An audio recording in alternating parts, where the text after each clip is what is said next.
এখন মারা যাই, আমি যদি এখন মারা যাই তাহলে পরে আমার জন্য জান্নাত অপেক্ষা করছে না জাহান্নাম অপেক্ষা করছে, আমার ভাবা উচিত।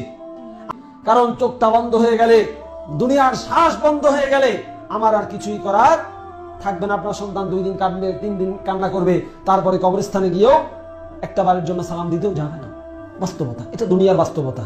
দুনিয়ার মানুষ ব্যস্ত হয়ে পড়ে, এই বাস্তবতাকে আপনি অস্বীকার করতে পারবেন না। তাই প্রিয় ভাইয়েরা আমার, উসি বিনফসি ওয়া ইয়াকুম, আমি আমাকে সহ আপনাদেরকে নসিহত করছি, আসুন দুনিয়াদারিকে একটু একটু সাইডে রাখেন, আখিরাতমুখী হই, আল্লাহর দিকে একটু ফিরে চলি। এর আগেও আমি এক খুতবায় বলেছি, চলেন আল্লাহর দিকে ফিরে চলি। এই দুনিয়া নিয়ে মারামারি কাটাকাটি করে কত কিছু করতেছি আমরা।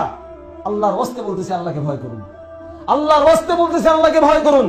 মুখটাকে হেফাজত করুন, হাতটাকে পকেটে ঢুকিয়ে রাখুন, যেভাবেই হোক নিজেকে জান্নাতমুখী